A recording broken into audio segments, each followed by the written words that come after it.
Good morning.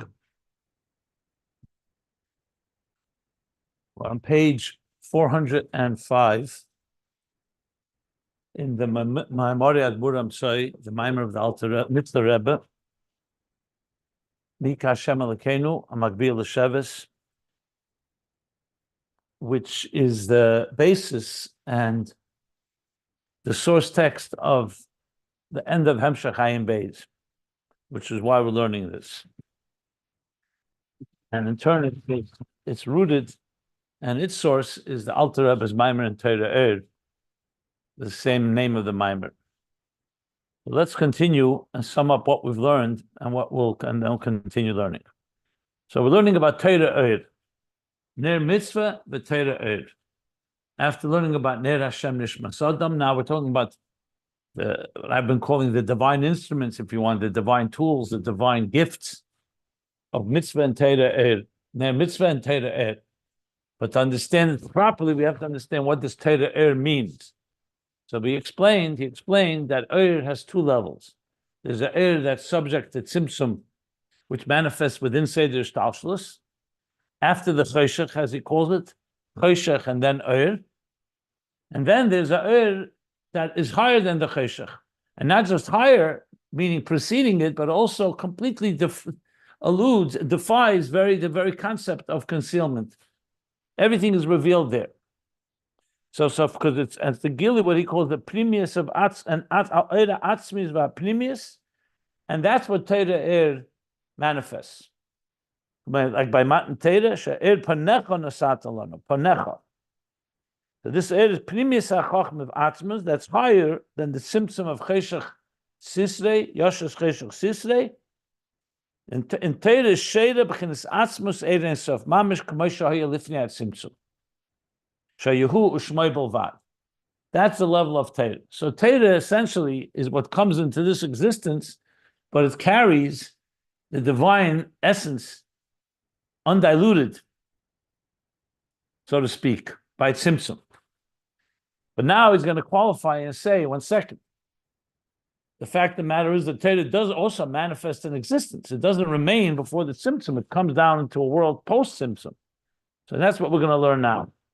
We're on top of page, the third line, the new paragraph on page 405. And the pages can be found at ayimbeis.com if you want to follow along. So he says now like this, and though that the Chachma, the wisdom of Torah, the light of Torah, remember we compare Chachma to Chachma is lighting, illuminating. So though this light, this Chachma of Torah, Yorda Gamkin b'chinas Ishtalshlus, it also entered, so to speak, and into the domain of Ishtalshlus. In other words, it's not Ein Sof Lifnei Tzimtzum remains a level that is always pre-Tzimtzum, so to speak, is always beyond Tzimtzum. But this Torah did come down into Ishtalshlus. Kamoi b'derech b'riyeh ma'ayin liyesh. Just like we speak about the B'riyah Ma'ayin Liyesh, that the B'riyah was created from Ayin to Yesh, the Torah also comes down into this world of B'riyah. Kameshakasa b'Zehar al pasuk Yehi Eir by He Eir, like the Zohar says on the pasuk Yehi Eir by He Eir. So we know it says by Yemer Elikim Yehi Eir, God said, "Let there be light." By He Eir there was light. Says the Zohar, what's the by He Eir, the double, the repeat of the word Vahi Eir, Shazel B'chinas Er Kadma, the Torah Er, V'nikra Er Kadma, Shenikra Chochma Gduma Le'elam HaNetzal. That this is called the primordial Eir. So it's not just Eir, it's Er Kadma of Torah Er. It's called Er Kadma. Why? Because it's coming from Chochma Gduma Le'elam HaNetzal. The Chochma that precedes the world of Atzilus, even the world of emanation.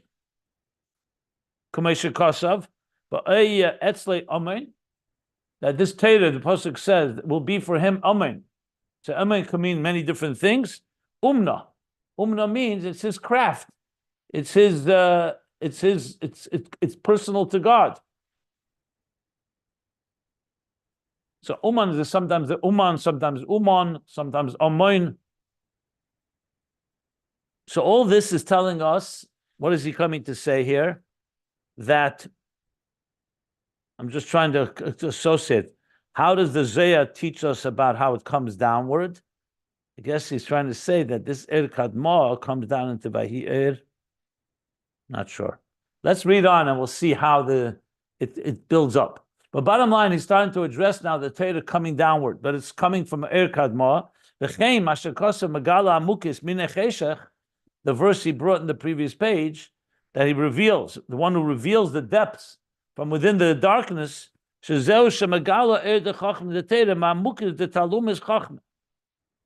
Like we said before, this is revealing the light of the wisdom of Torah from the depths of the hidden levels of wisdom. Okay, that's what he's saying here. By calling Torah he says, and that's referring to Kadma, we're talking about a Torah that is coming to reveal. That means it's entering into a domain, Shtalshlus, where it's revealing something. And it's revealing the depth. So it's true, the Torah is coming from before the Tzimtzum, and it has that power to reveal, but it's coming to reveal. It's coming from a state of ayin, where things were concealed, to a state of yesh, where it gets revealed. In other words, even though Torah is coming from the highest level before the Tzimtzum, but it does come into a state, into existence. It doesn't remain in the state of ayin.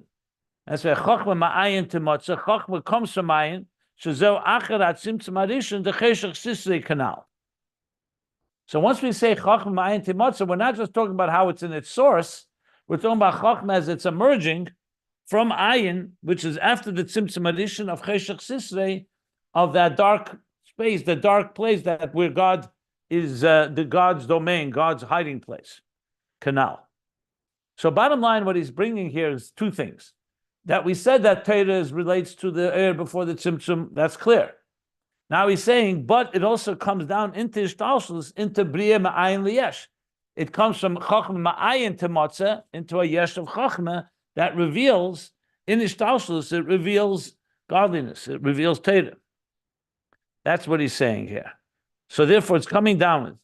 So how do you, and essentially, it's not really a question, it's a qualification, but we both, now we understand that the Torah has two elements to it. The way it is in its source and the way it brings that source into existence. So this doesn't mean that Torah goes into this doesn't mean that Torah loses its, God forbid, its original, the integrity of its original Atzmi. It just means that Atzmi is coming down. So he's going to explain what that means. How do we understand the dynamics of this, the process of how Torah, as it's rooted, Lifnei Tzimtzum, comes down into the world post Tzimtzum. Basically, the Torah's function post Tzimtzum as it reveals that which is pre-Tzimtzum. That's what we're going to address now, which of course immediately brings us back to the theme of Ayin Beis, especially the last part in volume 2 and then volume 3. How to experience pre-Tzimtzum consciousness in a post-Tzimtzum reality. So it's all connected, as we shall learn, and we will as we continue on. So that's what he's going to address now in the inyan in this. So the Zohar is coming to say here that it became the air from the air. In other words, I think the Zohar is saying, God said, let there be light. It's talking about the first light, the air, that's original light before the Tzimtzum, and that came down into the air after the Tzimtzum. That's what it sounds like he's saying. I want to look up the Zohar, but it could be that's the meaning of it. It's like, amen. No. I should also know when we talk about Etzlei Amen, I see they say in the Bereishis Rabba Uman. So the Medrash says that the Torah is God's blueprint, and that's the meaning of Uman. Like an Uman is a worker. So when you're building a building, so the architect of the building creates a blueprint. So it says God did the same. The Torah is his blueprint. So what do you see from that? It could be what he's trying to emphasize there is that the Torah doesn't just remain. It's God's blueprint. On one hand, it's God's wisdom.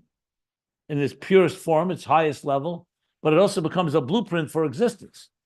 So maybe that's what he's also suggesting, that it's coming into a state of bria ma'ayin liyesh. The Torah doesn't just remain completely abstract and removed from existence; it becomes a blueprint of existence. It still remains God's obviously wisdom, but I think that's what he's bringing here. Sounds like that's what he's trying to say. So therefore, what he's showing here is that the Torah does come downward with all its powerful Pnimis and Atzmi into existence.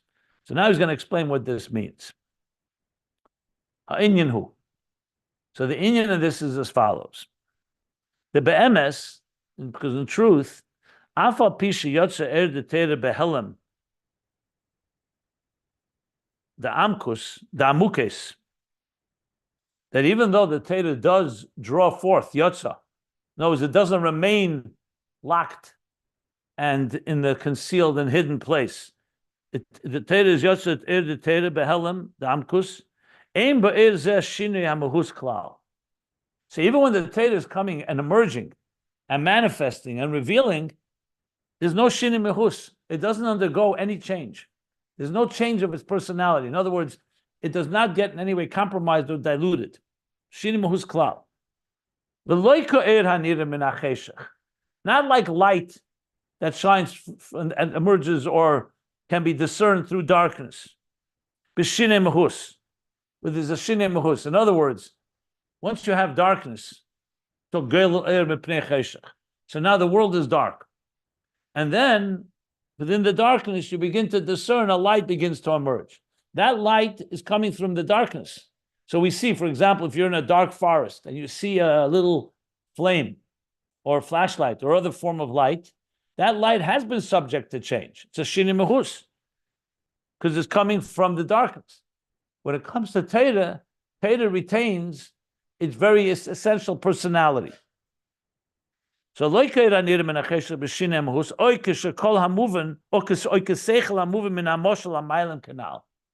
another way of explaining it is like the seichel that's understood from a mashal. So when the teacher gives an example, there's a reason he's giving the example, because without the example, the student can't understand the idea.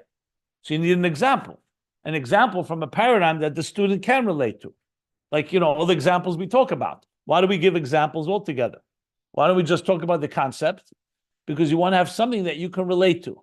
So the seichel, as you understand it, has gone through a shinui mehus. What does that mean? It's not the pure seichel as it was. It's the same idea, but the idea is being seen through the lens of an example. Whereas saying Torah is not like that. Torah does not change its paradigm. What you're seeing is exactly what it is in this essential state. It comes down to our level, but he's making a very clear distinction between the Eir of Torah and all other forms of Eir, which is also the difference between what he said before. The Eir after the Tzimtzum is already an Eir that did go through shinui mehus. The Kav, which is the ray of light, even though it's rooted before the Tzimtzum, but it's no longer the same type of light as it was before the Tzimtzum. That's why existence can exist, because the Tzimtzum has allowed space for existence, and now you have a stream of consciousness, like the teacher who has concealed his brilliance to allow to spoon feed or a laser beam of stream of consciousness to the student. But Torah, he's saying, Torah bypasses that in a way. Torah is coming and retaining its pre-Tzimzum personality. We'll learn more about this. He's just starting to explain it. So he's saying, so that's why it's not the same like the seichel through a mashal. Seichel through a mashal, like we learned clearly, the mashal is a concealer.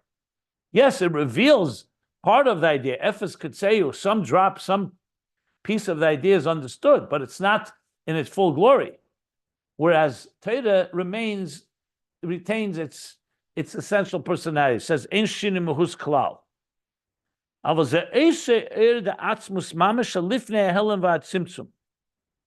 By Torah, it's the very same of Atzmos, Mamish, literally, that preceded the concealment and the Tzimtzum. The mashal, the seichel that comes through a mashal, or the seichel that comes through the light that comes through darkness has already been affected by it. It's like light that comes through a curtain. The light has been affected by the curtain. We're not talking about whether the very fundamental light has changed or the source of the light. But from the point of view of the recipient, The light shining through a curtain is now shrouded, filtered, and in many ways obscured, or at least limited and diminished in some way. Whereas Torah, he's saying, retains the Eir Atzmus Mamish just as it is before the Helam of the Tzimtzum. He's referring back now to the language from the Zohar. And this is the level, it's called Chochma HaGduma, not just Chochma, the primordial wisdom, the original wisdom, so to speak. Er Kadma, which is Chochma Kadma, Agduma, which is Er Kadma, the primordial or the original light. Original light, not the light that comes after the Tzimtzum. So he's explaining that expression. That's what he meant before. He Er Kadma, Ter Chochma Agduma, L'Kid. And that's what comes into existence. Okay. And now he's going back to the Zohar. V'hu masha kosav yehi oir. V'yemer elikim yehi oir. V'yehi oir. That's what it means yehi oir. Eisa oir shekodam l'cheshach sisrei. V'yehi oir, the same oir as it was before there was the same light, exactly as it was before there was the cheshach sisrei, the dark space, the dark place where he hides. That's what means v'yemer yehi oir. V'yemer elikim yehi oir. V'yehi oir. So that's what it means. That's pledged by Yemel Kimi. He Oyer should be the Oyer exactly as it was before the Tzimtzum. That's the Zayar. That's what the Zayar is. Okay.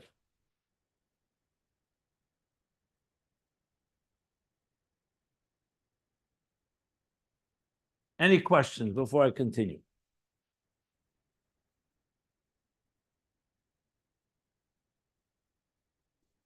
Yeah, I have a question, Rabbi. Since he's saying that this aura of Torah, this light of Torah that comes down, is the same as the primordial light of Torah with which the world was created as a blueprint, so to speak. So is he saying that this light of Torah is different than the light that is part of the Seder Hishtashalus? In other words, the light. Yes, there's the light there's the light like the light of Ishtalshus that is subject to the Tzimtzum, and therefore that's the light that creates existence. Torah is a different track of light, a light that remains an Atzmi. Okay, that's what I had understood. I just wanted to clarify. Yeah. So now he says like this.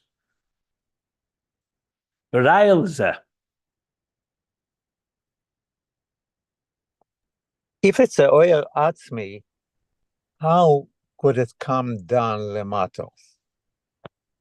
Well, we're middle of learning it. Let's see how he's explaining it. I don't think the subject is over. I would wait till we finish the whole subject and let's see. Let's see what the Rebbe Mittler Rebbe will say. And let's see if there's any questions that remain afterwards. I mean, just on a basic level, why not? The Eibishter can do whatever he wants. Why can't he send a gift to us? That's what the Chiddush of Matan Torah created the world. 26 generations we didn't have Matan Torah. Then by Matan Torah, he gave us a gift of an Atzmi from beyond the Ishtalsus, beyond the Tzimtzum. Question is how we receive it. Well, remember, once the world exists, we can receive things. But I don't want to jump. Let's see how he explains it. Let's see how he goes here.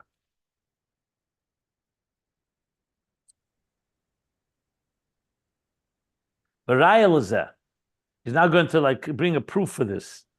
Before he also said, let me just see something earlier he said.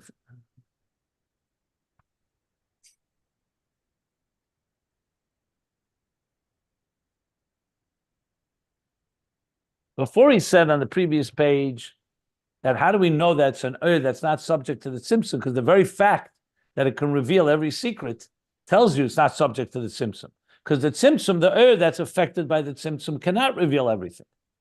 That's what the Tzimtzum does. It conceals. But this is not subject to that. That's why it can reveal everything. So he's going to continue this theme. He's going to say, a proof of this, what we just to what we just said, that due to this nitcha harbe min hacheshech v'helam kanal. Remember we said geilul mipnei cheshech, but then cheshech mipnei So he's saying the proof for this, that due to this light, you see this light has the power to dispel much of the darkness and the concealment canal. I'm assuming he means to say with that the mere fact that Chochmah of Torah reveals secrets, telling you that it's more powerful than the concealment of the secret. In other words, the Eibishter employed the power of Tzimtzum. The power of Tzimtzum is strong enough to conceal the air before the Tzimtzum. Good. That's like a teacher who has the power to conceal his brilliance and dress it up in a moshel, an example, and a riddle, and explain it to a student. Fine. That clearly means that his Tzimtzum is stronger than that air, and that's why it can diminish it and allow the student to understand. But now you're saying there's a level of air, Torah air, that does not affected by Tzimtzum. It retains its very personality. And that's why it could come after the Tzimtzum and say, now I'm going to reveal to you secrets that the Tzimtzum concealed. The Tzimtzum concealed the secrets of the Torah, of the Ur. No, sorry, not Torah, the Ur before the Tzimtzum. Now that you're sending Torah into the picture and saying, Megala Amukes, and Megala Amukes min echeshech, and like you said, the Ur Kadma, he Ur. So it's true. The Cheshech came before, the Cheshech concealed the Ur, but that's the Ur that is subject to concealment. Then came Vayemer Elokim Yehi Ur Vayi Ur, and he says, I'm going to now pierce the darkness. This Ur, he's saying, so a proof for this, that this Ur has the ability that in its face, Nitche, is dispelled. Harba min achesha v'helam canal. He's now going to prove that, so to speak. He's going to explain how we see that, how it's demonstrated. Okay, so we have to read slowly here because there is, again, we're going to see here that Mittler Rebbe's classic flaw of consciousness that I've mentioned many times, that can be a little overwhelming when you start reading it. It's not, it's like more oyer than keli sometimes. So let's be very slowly and be very deliberate here. Every line matters here. So he's now going to come and talk about how this happens. How can, firstly, you had an oyer that was subject to Tzimtzum. That's the oyer of creation, creating a world. The student, for there to be a student, there has to be a concealment. If the teacher's brilliance was all over, all encompassing and all pervasive, you wouldn't have room for a student, like the words of the Eitz Chaim. The elam is klal, because the light would be too powerful. Think of it like an ocean that's just covering all of the land. So you need the tzimtzum to the water, the light to recede in order to leave space for the student, and then bring slowly, spoon feed, and feed the student intelligence. That's the kav, that's the light after the tzimtzum. That's a light of creation. The light of Torah is a unique type of light that does not have a shini mehus. It retains its pre-tzimtzum personality. But now it's coming into this reality, into existence. And it's not losing its integrity at all. That's why it has the power, I should add this, and maybe it'll help, the power to transform the world. The light that creates existence has the power to create existence, but not to transform existence. Torah and mitzvahs, as we're going to learn, give us the power to transform existence because it's coming from a power that's outside of the system. The Ur that's subject to Tzimtzum is the Ur of the system, meaning the Ur of Ishtalshalos. The Ur of Torah is coming from a place outside of Ishtalshalos, but being given to us to change the world. That's what Torah is all about. I'm just adding it, even though he hasn't said this, and I said, let's wait, but I think it's important to state just for the record and just make it clear. That's what we're talking about here. So now he's going to explain that that the Torah has that power, that it can come and because you can make the argument very straightforward. Once God created that Tzimtzum, it's God's Tzimtzum. How can we ever do anything about it? God himself created the concealment in order for existence, and and the whole of existence is predicated on a Tzimtzum. He actually asked this question in volume 2 in Ayin Beis. Since God created a Tzimtzum and the whole existence it requires a Tzimtzum, is predicated on a Tzimtzum, how can we transform the Tzimtzum? The answer is, how can we therefore get to a pre-Tzimtzum reality? How can we ever experience godliness that's pre-Tzimtzum? And his answer is because you transformed the Tzimtzum. Because the whole Tzimtzum is part of God's plan, is part of the Gilui, and the Gilui is part of the Tzimtzum. It's the whole discussion around that. So the point making here is that the fact is that we are now given a power to come ahead and actually transcend it, not just transform the Tzimtzum, means we're getting access to an Oyer that was not affected by the Tzimtzum. That's what he's really leading up to.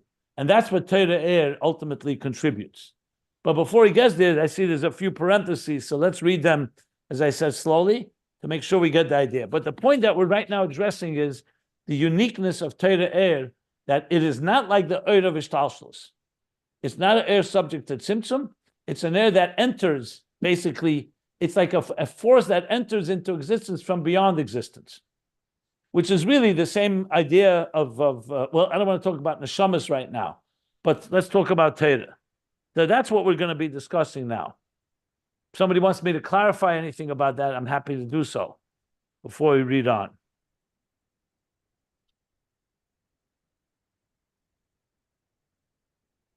So now comes parentheses number 1.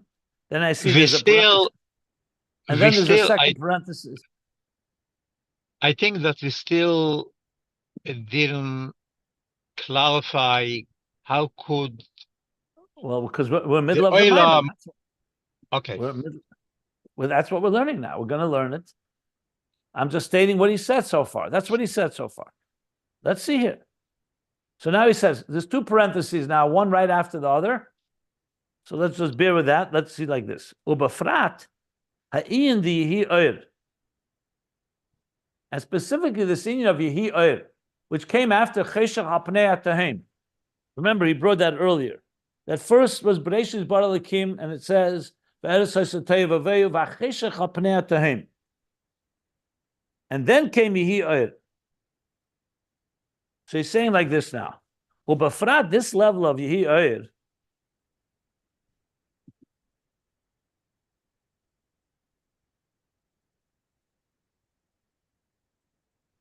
one second. Yeah. She'er zeh matche kol cheshech. Shelo yachshech klal. So in general, he's talking about an oir that comes and dispels darkness. But he says specifically when it says in the pasuk yehi oir, it clearly the pasuk pshutei shel mikra. The literal meaning is the world was covered and shrouded in darkness, and then God said, "Vayemer Elokim yehi oir vayhi oir." That means an oir that was stronger than the darkness, because it pierced the darkness, and now oir emerged. So he's saying the oir matcha kol cheshach shelo yachshech klal. It pushed aside and dispelled all darkness that it should not darken, it shouldn't conceal. Ki beteva oir litchis hacheshach ulegalis kol helen v'hester. Because the nature of light is such, we learned this in Tanya, chapter 12, that it automatically, he doesn't say automatically, there he says it's automatically, that light by nature, teva oir, well, teva means the nature of light is to dispel darkness. Like we see, when you have light and dark, it doesn't take any effort. You put light in the room, automatically dispels darkness. There's no battle. It's not like fire and water. So it litchis hacheshech ulegales kol helen v'hester. So anything that's dark in that room, when you light a light, everything that was concealed is now revealed. That's what light does. And it's never the opposite.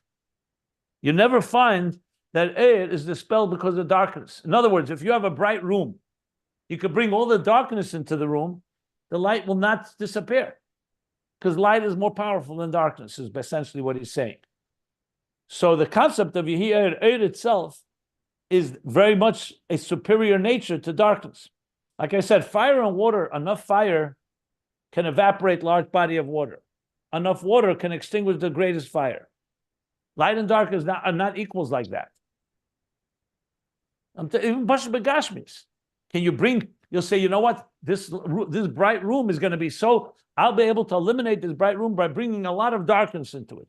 It's a ludicrous statement. The only way you can darken the room is shutting the light, not bringing darkness into it. On the other hand, when it comes to light, if it's a very dark room, all you have to do is shine a light. Now, what does this tell us? Because then you can ask the question, well, 1 second. Didn't we say Geil Oir Mipnei Cheshach? That the Cheshach caused the Geil Oir, that the Oir rolled back because of the darkness? I think that's going to be the next parenthesis. That does not come naturally. That because God employed Tzimtzum. It's God's power of Tzimtzum. It's not because darkness suddenly emerged and it illuminated and it not extinguished. It concealed the light. So the point being here is that he's saying clearly Oir has this quality. Now the truth is, you could ask, it's not just Oir of Torah. All Oir has this quality. Any light, a candlelight, sunlight, daylight, any light has this power. So let's see what he's going to say before I respond to that. He's definitely coming to explain Torah here, but the truth is light has that property, period. But obviously, light to light darkness doesn't mean it's lighting the darkness of ignorance or the darkness of corruption and the darkness of cruelty and of violence and so on. That's obviously, you need a Torah for that. But the concept that he's saying here is that, yes, that light has that power, and it's a power that and he's going to explain why our light has that power. That's the power that he's going to talk about here, because light has a power that's greater than the Tzimtzum. Second parenthesis. Well, let me stop. Any questions on this first parenthesis? Yeah, because the light that is coming after the Tzimtzum could be revealed only because of the Tzimtzum. It's not that it's pushing away the Tzimtzum. The Tzimtzum is a base important thing in order it should be the light. So who said that he's talking about the light which is above the Tzimtzum? This light cannot even be revealed here.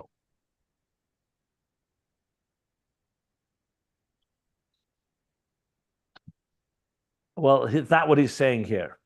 He's saying here that light has a natural superiority, and he's saying here that this light is a light that is not subject to Tzimtzum. That's why it can illuminate the Tzimtzum. He's not talking about a light that is subject to the Tzimtzum. That's very clear here. We are talking the whole entire time about this. There are two types of light. Now we're talking now about the higher level of light, that Atzmi, that is not subject to Tzimtzum. That's what he's talking about here.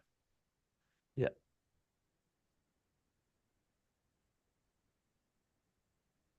And I think what he's saying here is that even that because of the Ur that is not subject to Tzimtzum, it gives Ur the property that it can always push through and pierce darkness. But let's see where he goes with this. We're still in the middle. Now comes parentheses number 2. So based on this, what I think he's qualifying, what I just qualified, we say that the air rolls back and so-called recedes in the presence of darkness. So you do see that darkness. He says, that's through the Tzimtzum. That's not because Cheshach has such power. That's because God employed a power called Tzimtzum. So because of the Tzimtzum, the Tzimtzum is a unique power that conceals this light. In other words, the light on its own would have just shined. Then God comes and uses he uses a particular power called to conceal. Like the teacher is employing a power called Tzimtzum. He's concealing his Eir. It's a very deliberate effort to conceal the Eir. That's what it means. But left on their own, Eir and Cheshach, Eir will always dominate over Cheshach.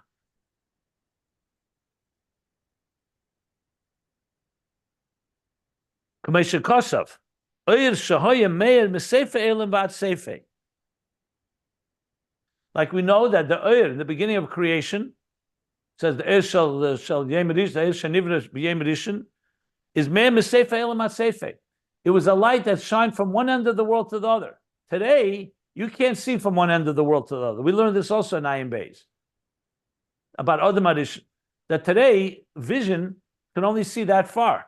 You could see a few miles.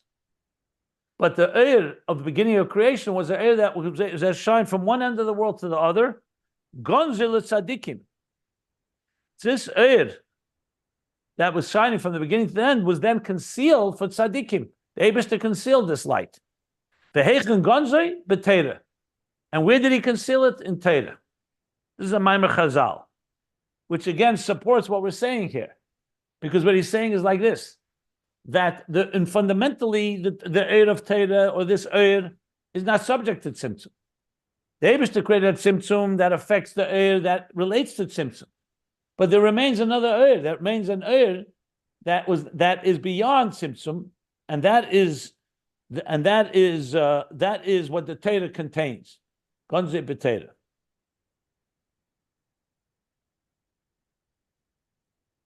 And I already explained yesterday, what does it mean? So why is it concealed then?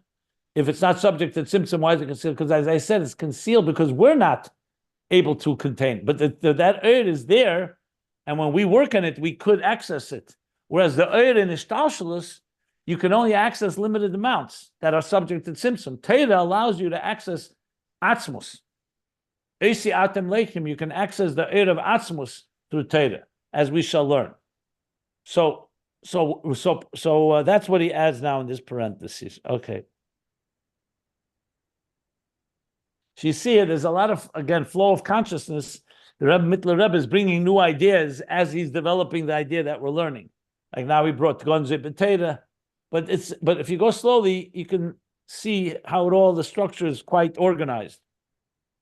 Though, as I said, it's just flowing. Ideas flow one on top of the other, like waves.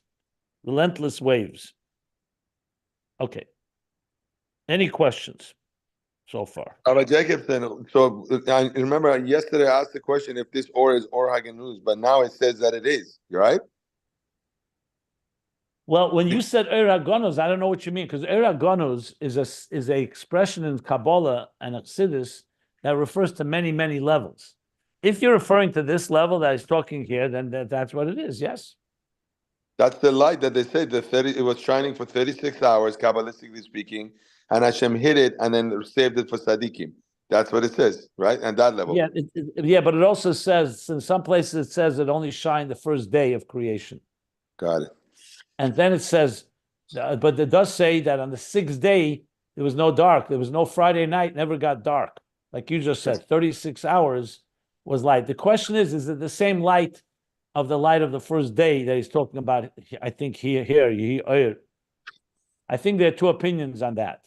Is it the same that light of the first day, like he says here, shined also by the sixth day of creation, and therefore there was no dark that Friday night, and it was 36 hours of light, as you just mentioned? Or is it two levels? I'm almost sure there's two opinions. But regardless, essentially, yes, we're talking about a higher level of light that's not light of Seder Ishtalshelus. The mere fact that it could shine also by night, and there's no night, tells you that it's a higher level of light. So, and then the second thing is that, you remember we had the extensive discussion of regular neshamot versus neshamot of tzaddikim, and we said that neshamot of tzaddikim, Rabbi Rashab said that, they come from Atzilut, and then all of a sudden they have a kind of like an express elevator all the way down. They don't go through the other levels. That's similar parallelism to what we're discussing here with the light of Torah. That, in other words, it is down here, but it's the same quality, like a parallel ordeal as a tzaddikim neshamot of tzaddikim, that it comes down without going through any degradation or any tzimtzumim. I don't want to go there because the concept of neshamis, in contrast to Torah, deserves its own discussion, because we learned about Ner Hashem Nishmas Adam, the soul. Correct. And now we're learning about Torah. So I would wait till he brings those two together, where we talk about neshamas and Torah, because they play different roles. Yes, but fundamentally both are divine agents that come into existence. But remember, a neshama on one hand is higher than Torah, on the other hand it comes down lower than Torah, as we've learned. So I would wait for that. But it's correct in general to say there are higher neshamas that bring down higher levels of earth. Tzaddikim, exactly like he says, Gonzu tzaddikim. So it's true, there are tzaddikim that have that level, like Einei Ha'eda, the leaders of the people of the community. But we'll learn more about that as we go. Thank you. Okay. But the bottom line is, I'm sorry, but the question you keep asking questions. We're middle of learning it. I think you have to wait till we finish the topic. You keep asking, how does the Atzmi come down? That's what he's explaining. Question. That was the question that he started. That's why we're learning it. We're learning inside. This is what the Mittler Rebbe is talking about now. So why? Let's see how he's going to explain it. I mean, that's what you want to ask. A little patience, Rab Shlema, a little savlanut. Savlanut is always good. He's explaining. If after we finish the topic and it's still not clear, we'll have plenty of time to discuss it. I'm not avoiding this issue. This is the topic at hand. You're not asking a side question. This is the very core theme we're addressing here. How of Torah comes into our reality. The whole paragraph began. Remember, he said, "Vagam shechachma Torah yarda chinesestasus lo nishtana muhusei klal." That's what he's basically saying.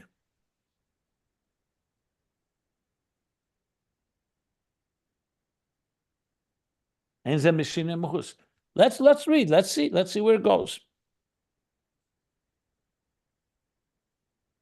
Okay.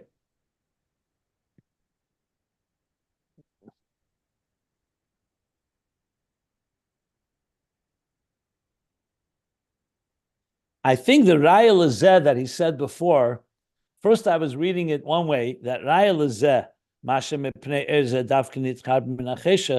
I thought that maybe the Raya is coming later, and it may come. I'm not sure. Or you could say he already said that's the proof. The very fact that Torah and Oir is not subject to darkness, it can illuminate darkness, tells you that it's not affected by the Tzimtzum. It could be that's what he meant. But maybe not. We'll see. Let's continue reading. And even though Shatera Nikra Moshla Kadmeni, so the Torah is called Moshla Kadmeni. Remember that expression was used earlier by Shlomo HaMelech. Shegila Kol Helam Sheba Moshla Kadmeni. Torah is called the primordial moshel. Let me explain. Even though Torah, you can't say Torah is an example or metaphor, but still, compared to Atzmos, Torah is essentially God's way of explaining himself to us, if you wish to put it that way. So that's why it's called Moshla Kadmeni. The original moshel, the primordial example of godly wisdom and godliness is Torah. That's why it's called Moshla Kadmeni. So it's the deepest way of expressing what God wants to express himself. He does so through Torah. Now, Torah has, we know, many, many levels and many secrets, but it's all there. So he's saying now like this, Torah, Sha'afa Torah is called Moshla Kadmeni. So what he's asking really is this, or qualifying. If it's Moshla Kadmeni, why do you say that is not, how do you say that it retains its very atzmistic nature? It's called a moshel. So he says, Makol Mokim, nevertheless, and remember we said before, a moshel is a shini mehus. When a teacher gives an example, the whole point of an example is giving us something that is not the very essence of the idea. It's giving us another paradigm through which to understand the idea. So, for example, if you give an example of, Hisavas b'chorega, God creating existence every moment, and the example that he gives is throwing a stone, that for the stone to fly in the air, it needs energy all the time to keep it going, perpetual energy. That's an example that we can relate to. So once you're already talking about a stone, you're talking about the same idea, but the idea has now manifests itself in a level that we can relate to. So since Torah is called Moshla Kadmeni, and a moshel is seemingly a shini mehus, how do we reconcile that? So he says, the kol mokim, nevertheless, even though Torah is called Moshla Kadmeni, begilui, the Torah, in the revelation, the light, the revelatory light of Torah gam achar helam, the Moshla Kadmeni, even after it's getting concealed in the Moshla Kadmeni, because Hashem in some way is putting it into a moshel form. They said, Dibra Torah b'loshen b'nei Adam. The Torah speaks in the language of man. So it says, for example, the eyes of God, the ears of God. We know God doesn't have eyes and doesn't have ears, that God sees, that God hears. So we don't apply anthropomorphism to God, but yet he uses that language. Why? Because Torah is speaking like a moshel. Dibra Torah b'loshen b'nei Adam, the Torah is speaking in the language of man. So that seems to be a concealer. Why? It's not etzem of atzmus. because it's already manifesting in language that we can relate to. God's eyes, like we have eyes. Haloi yetzerai lo yabit. Haloi yetzereizon lo shemea. Le mazin. In other words, the fact is we're using some example from our own lives, like we see, God sees. Obviously, we immediately negate the fact that God does not have eyes. You know, he doesn't have eyes like we do, but we can relate. So in a way, it's a mashal. So he's saying, even when the Torah manifests like a mashal,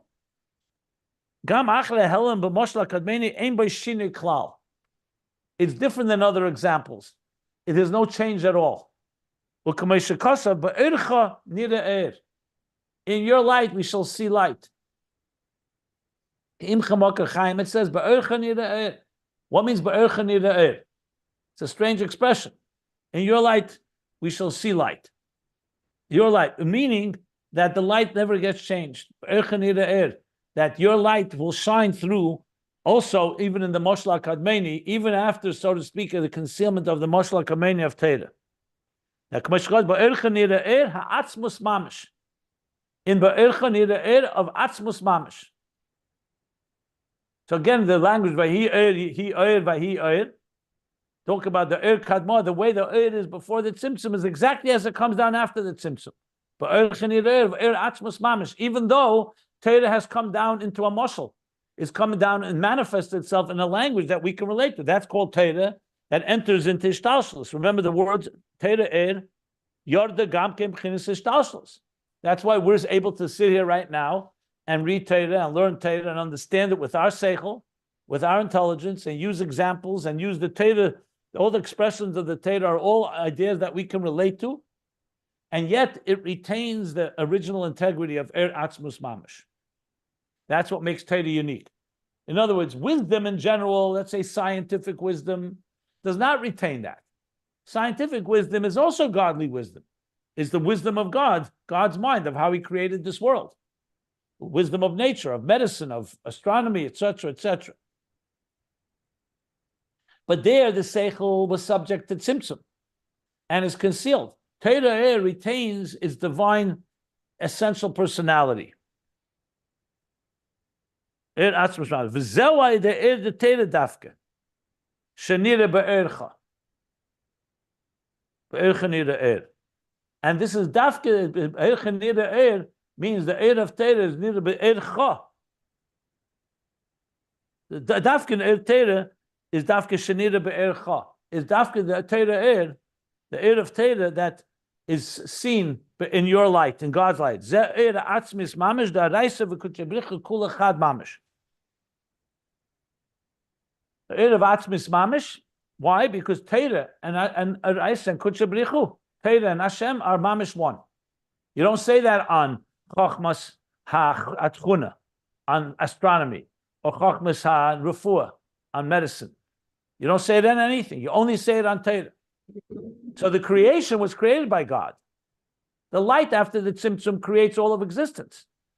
All the elements, the Demim Tzemeach Chaim Medaber, everything in existence, every cell of creation, every fiber of existence.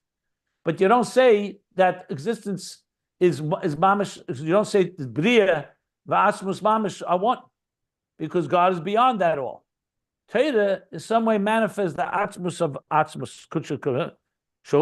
Okay. So that's the uniqueness of Torah, that even when it comes down into Ishtalshalos and a moshel, like he's saying here, it still retains that level of Pre-Tzimzum. Can you take a question? Just a second. Let me just see. Yeah, I'm happy to take a question. Yeah. I understood exactly what you said, but isn't it would you agree it's a paradox? You're saying that this is perhaps the only type of example that we know of that essentially contains the entirety of the idea, the entirety of what it's coming to illustrate. So it's an illustration, but it somehow contains the entirety of the essence of what it's coming to illustrate. So you say an example is in general, all examples of mashalim are, but like we said. Remember, but we're dealing with God here, and God can do that. That's exactly what Torah is. Torah is, we say, Oisi atam leichim. There's an expression. You're taking me, my etzem, I'm giving you through my Torah. There's expression, anoichi, the Gemara says. Anoichi is an acronym, right? Ano, nafshis, ksavis, yehovis. I have engraved my soul into this Torah, in these words that I'm giving you. So that's what you're simply asking me is what's unique about Torah. That's exactly what Torah is. It's completely unique. Nothing in existence is like Torah. That's why Torah is such a powerful and the most important event in history, and literally the way we transform this world. Torah is God's gift to us. Ata hareisa ladas. You have revealed yourself for us to know you. Only God can do that. So, absolutely. You want to call it paradox? Call it a paradox. I don't call it a paradox because before God there are no paradoxes. So, but this is God giving us a gift. Had he not done this, you would have the light that is the architectural light, if you wish, to create existence. You'd have a world like we do. But you wouldn't have God's called source code of how you change the world, the blueprint, the plan. You'd see a world, but how do you use this world? How do you live up? How do you realize the purpose of existence without Torah? So there's certain things we'd come to through our own logic, moral laws, morality, certain ethical laws that we would understand even without Torah. But the ultimate transformation of the world is only because God gave us His very core instructions. Remember, we learned before about mitzvahs. Mitzvahs are Ratzon Elyon. It's actually the Ratzon of Atzmi. And Torah is God's blueprint, God's plan, God's, you want to call it God's essence manifesting in a book. I don't want to call it a book because it's not a book. And that's why we dance with it. And that's why we cherish Torah. And that's why Torah is like our chayenu ve'erech yemenu. It's our life and our sustenance. It's not just a book of instructions. It's not a cookbook. It's God's book. That's exactly the power of Torah.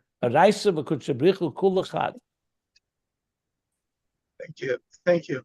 Well, what's also interesting is it's not just a guidebook, it's revelatory about the very essence and nature of God Himself. Yeah, that's correct. I mean, even more amazing, right? Yeah. That's what I meant. Which is what we're learning right now. Yeah. That's what we're learning. That's Chassidus, basically. Yeah. Understanding the essence of God and godliness. Yes. Thank you.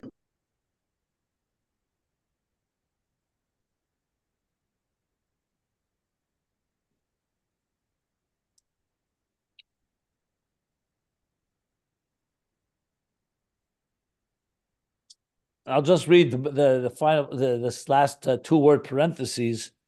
He adds now to explain this idea of Torah is one with Hashem. He says Shuhu HaYudeya, which threw me immediately because that's the expression from the Rambam. The Alter Rebbe brings it in chapter 2 and a few places in Tanya, which says Hu HaYudeya, Hu HaYudua, V'Hu Amado. So that means God is one with His knowledge. We are not one with what we know. What we know is outside of us. I know there's a tree outside. I know that you're out there in the Zoom. But God is one with what He knows.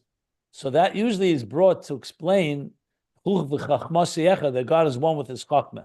So the Alter Rebbe in chapter 2 in Tanya, in the Hagah, he says, that's what the Rambam writes.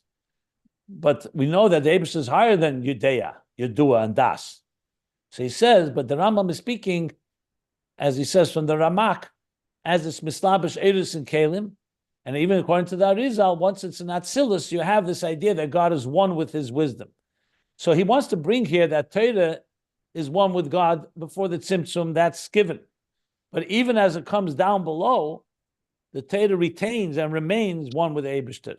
So I think that's why he's bringing the Shuhu HaYudeya, that God, with the thing He knows, which is Torah, is all one with Him. Even the Torah as it comes down into Ishtalshlus. That's what he's adding here. Okay. I'm going to stop here. Plenty to digest. Yeah. And then I see he's going to go back to Raya Lezeh. He's going to bring a proof to this because it reveals all the secrets. Okay.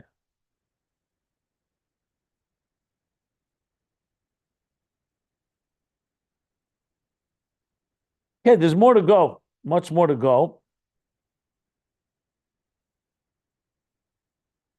Yeah, will be good. I'm just looking ahead a bit.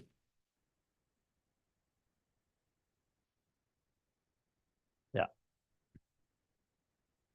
So this is all going to come to explain to us what Torah is coming to add. And this is even more than Ner Mitzvah, and even more than the Ner Hashem Nishmas Adam. This is what Torah is going to add. And I think this is so vital because in Ayin Beis, page 1350, that's where he began to talk about Torah. Torah. This makes a lot of sense. Yeah. 1350. I don't know After- if it's more than Ner Hashem Nishmas Adam. It's a different angle. Well, we shall see. It's going to be more because Torah is going to do something for the neshama, which will allow the neshama to access these levels. Yeah.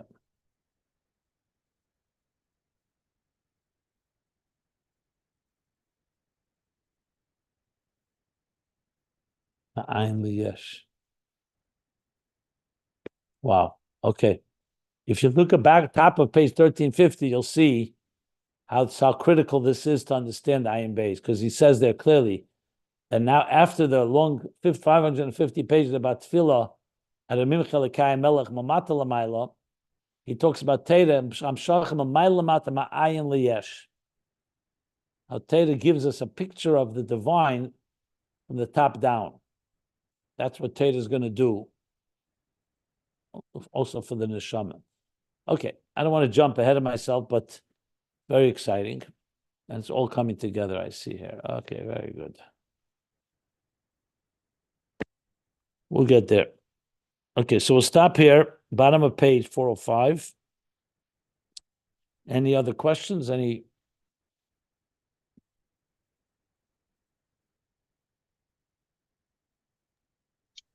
I have a question. I mean, I don't know that you can answer it, but it's perplexing me. If you think about Torah Shebal Peh, and you have, tzaddikim, you have, Chazal, which have, Ruach HaKodesh, to divine, pardon the pun, divine the truth, in God's will, and decides God's will.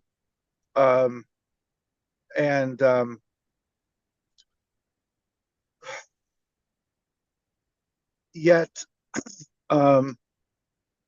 this is derived by humans. So humans are essentially, no matter how great their nevuah and their ruach hakodesh, they're still intuiting, if you will, God's will. They're debating it. They're finding sources. They're revealing. I guess it's coming from Torah Shabbat. So ultimately, it's derived from God's revelation. So I guess that would be how you explain how Chazal, in decising halacha and understanding Torah Shabbat, that the inyan is that its source ultimately is divine revelation. So that's how you can say Torah Shebal Peh is still Torah Or, because even though it's being intuited by by tzaddikim, they're just intuiting it, they're inferring it from Torah Shabbat, or at least from the oral, the Mishnayos that were given over to Moshe Rabbeinu. You're saying so it's still derived of divine revelation, not human revelation. It's a very key question, because a lot of lahavdil, a lot of non-believers would say that, well, Talmud is nice, but it's a bunch of smart, wise old men sitting around trying to interpret law and bringing sources like good lawyers. And so you say, well, how can that be divine law? How can that be Ratzon Hashem? But I guess the response is they're not making it up. It's rooted in divine revelation, which would be Torah Sheb. Is that correct? And far more than that. Firstly, we learned it explicitly in Ayin Beis at length. You know the expression Torah b'pirusha nitna? You've heard that expression? Maybe once, maybe give it over here in the Hasidic sense. Yeah, Rambam writes in the introduction to Mishnah Torah, the Rambam writes, the beginning of the whole Rambam, Torah was given together with its oral interpretation. So it's not rabbis at all. It was all given to Moshe from Hashem, the whole Torah Shebal Peh. Why it's called Bal Peh is precisely because it was passed on orally from generation to generation. So that's a whole other discussion, what exactly the Chachamim are doing. We learned in Ayin Beis, if you remember, Mikra, Mishnah, Talmud. Remember those three levels? Yes, of course. They're very much part of this. He addressed that at length. This point, we explained how all the Torah Shebal Peh, Mishnah and Talmud are all part of the divine revelation. And even when they're using their intelligence, it's also based on divine rules and divine principles. And it's also deriving the divine. Anyway, it's a long discussion, but bottom line is correct. The oral Torah is not man-made. It's all part of the divine gift. However, the way God gave us the gift was he wants us to use our minds to explore and to analyze and to debate and to argue and counter-argue to derive from the Torah. But it all has to be based exactly that on the written Torah, and also the oral Torah and its logic is all divine principles, divine rules, methodologies. Now, he's also going to talk about it, I believe, here. He's going to talk about Torah Shebal Peh as well. Now, if you talk about non-believers, let me ask you this. What do you tell the non-believers that don't believe in the written Torah?